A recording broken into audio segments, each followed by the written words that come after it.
기대해 나에게 주신 하루를 때론 피곤하고 일어나기 싫고 널 깨우는 알람 소리에 짜증도 나겠지만 안녕하세요. 오늘도 푸른 말씀 김호영 목사입니다. 주무시지 않고 나를 지키셨네. 오늘을 나에게 주셨네. 새 말씀 안에 주가 주신 사랑과 은혜와 능력. 오늘 우리가 나눌 말씀은 레위기 14장 1절에서 9절까지 말씀입니다.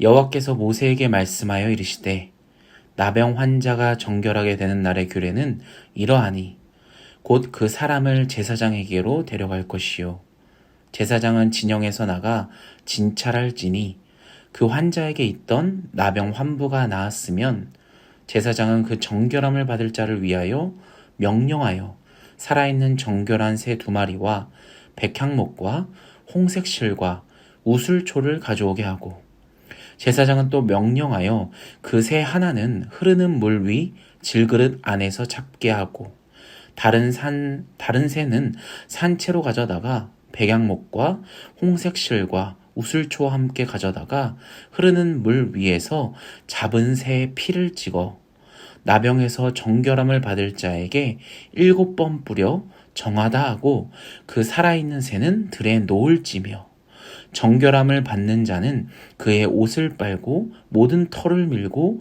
물로 몸을 씻을 것이라. 그리하면 정하리니 그 후에 진영에 들어올 것이나 자기 장막 밖에 이레를 머물 것이요 7째 날에 그는 모든 털을 밀되 머리털과 수염과 눈썹을 다 밀고 그의 옷을 빨고 몸을 물에 씻을 것이라. 그리하면 정하리라. 아멘.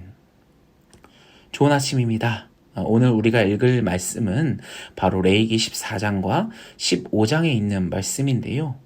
오늘은 특별히 이 14장 앞부분에 있는 이 나병 환자에 관련된 이야기를 우리가 한번 살펴보면서 하나님께서 우리에게 주시는 메시지를 우리가 한번 살펴보길 간절히 소원합니다.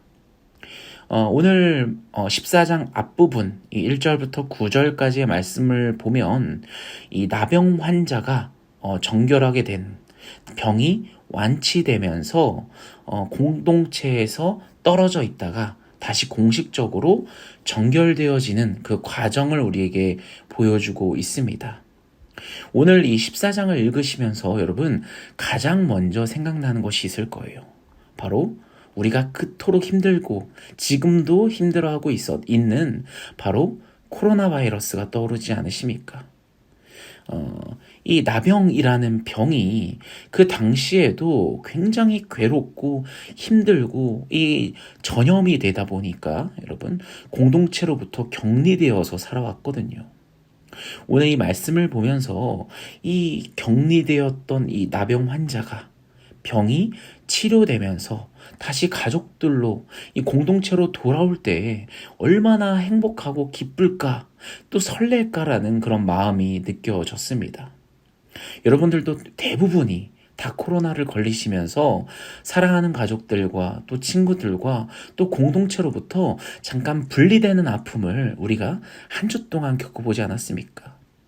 또 그토록 빠지지 않았던 예배까지 빠지게 되면서 또 우리는 거의 3년 가까이 되는 시간 동안 온라인으로 함께 예배를 드리면서 그 떨어져 있는, 분리되어 있는 그 아픔을 우리는 한 번 더 느꼈을 겁니다. 오늘 본문을 보시면 그 격리로부터 이제 병이 완치되어서 육체적인 회복의 기쁨도 정말 기쁘고 컸겠지만 이 공동체로 다시 돌아오는, 다시 회복되는 그 기쁨을 누리고 있는 이 과정을 우리가 보고 있습니다. 그런데요, 그 과정도 여러분 정말 어려운 과정이 있었어요.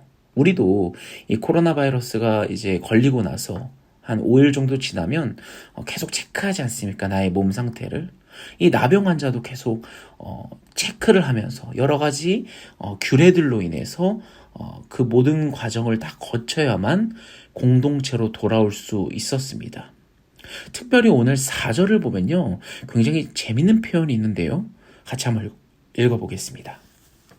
제사장은 그 정결함을 받을 자를 위하여 명령하여 살아있는 정결한 새 2마리와 백향목과 홍색실과 우슬초를 가져오게 하고. 아멘.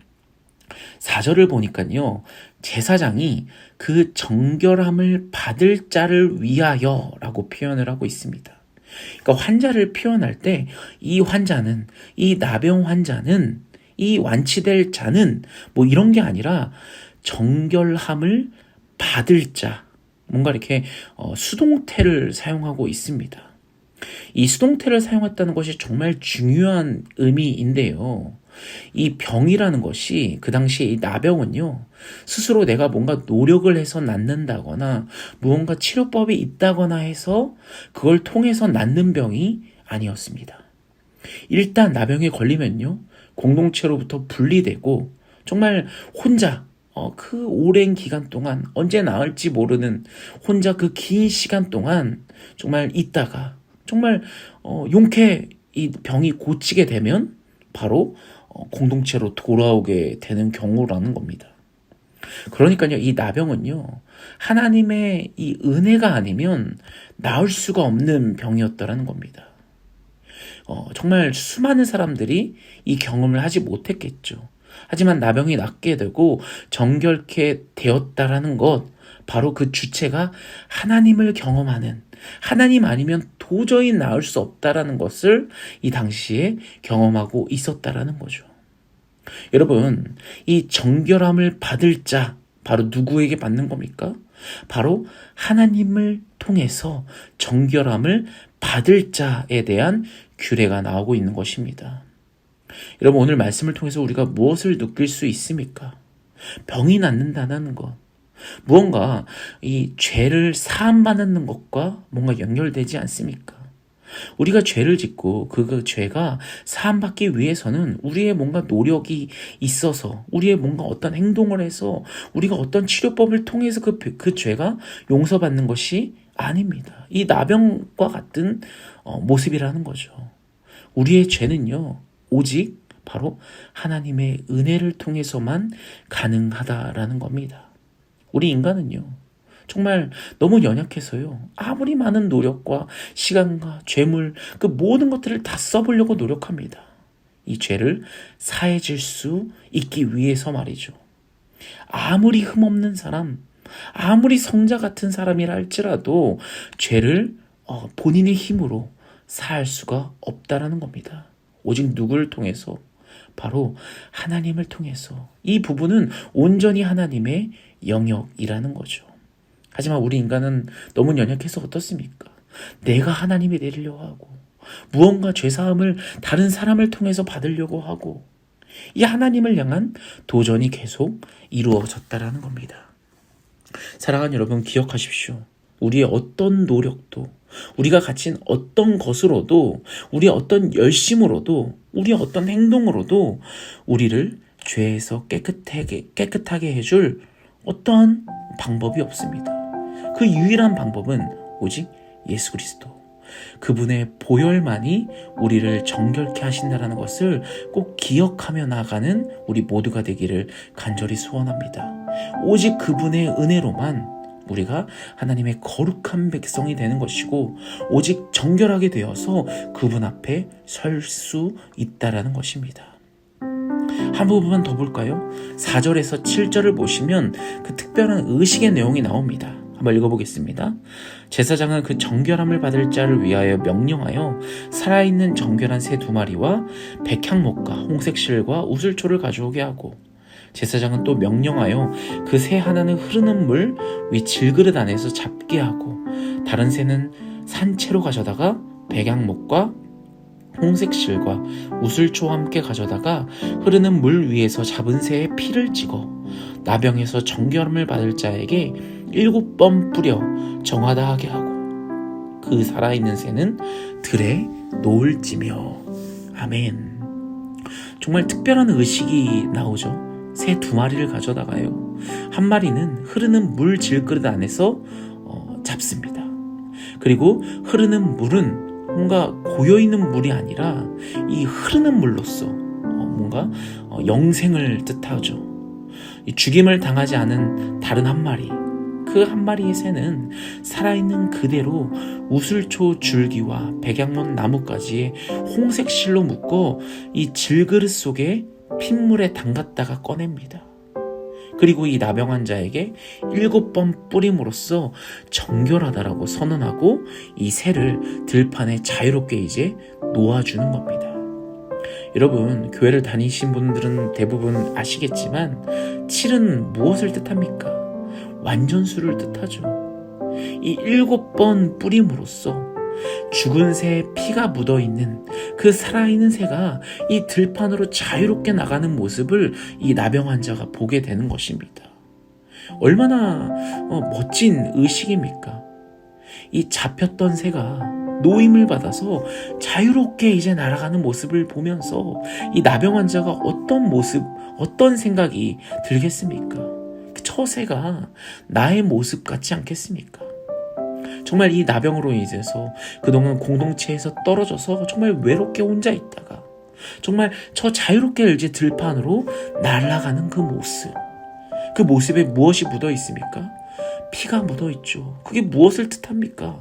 바로 그 피는 예수님의 보혈을 뜻하는 겁니다. 오직 저렇게 자유함을 얻기 위해서는 피가 필요하다는 것이죠. 여러분, 히브리서 9장 22절을 보면 피 흘림 없이는 사함이 없느니라 라고 성경은 이야기합니다. 그리스도께서 단번에 죄를 위하여 죽으심으로 의인으로서 우리를 통해서 대신에 죽으심을 통해서 우리가 이제 하나님 앞에 나아올 수 있다는 거죠. 여러분, 진정한 죄사함은요, 바로 이 희생을 통해서, 희생을 기반으로 이루어진다는 것을 우리가 볼 수 있다는 겁니다. 여러분, 우리는 누구의 희생을 통해서 우리가 구원받았습니까?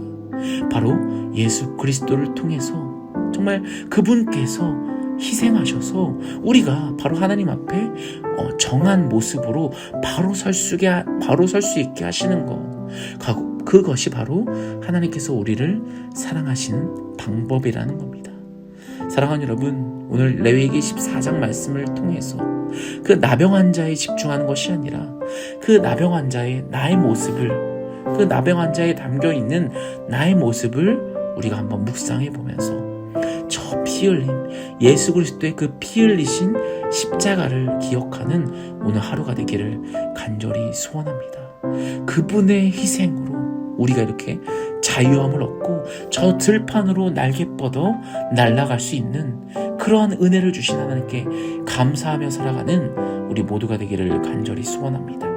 우리 같이 주여 한번 외치며 같이 기도하며 나가겠습니다.